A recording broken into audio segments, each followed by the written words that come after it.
natin, day 7 natin. Ang bagong hospital na naman.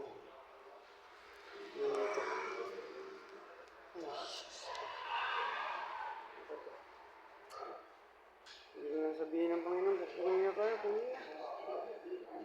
Nahirap talaga ako.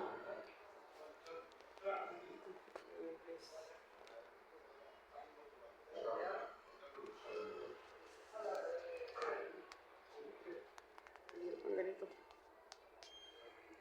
Ang dami naman ng provision tao. Kala ko nakaraan. Ang araw okay na ako eh.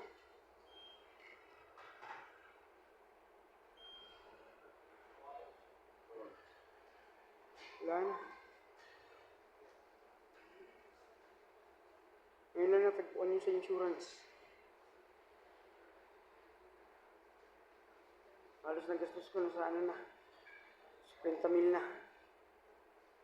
Pilipino ano. Ngayon lang natagpuan yung ano sa insurance. Kasi gawa ng bakasyon. Sir namin hindi matawagan, hindi maano. Yan dito. Magkano lang binayaran ko dito. Halos wala pa 50. Pero nakaraan, halos 50,000. Okay lang yung pera. Kitain natin yan. Ay, yung sitwasyon ng katawan natin, hindi ba kaya? Hindi ako pumapayat to. Ganun pa rin. Malakas ang kuwain. Malakas ang katawan ko. Kaya may part na hindi maayos.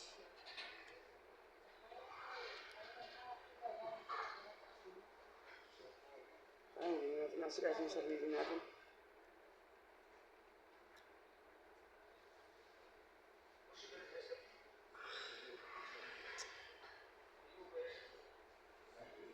Hindi pa tayo ng ambulansya. Hindi pa tayo ng ibang doktor. Ay, ng ibang hospital.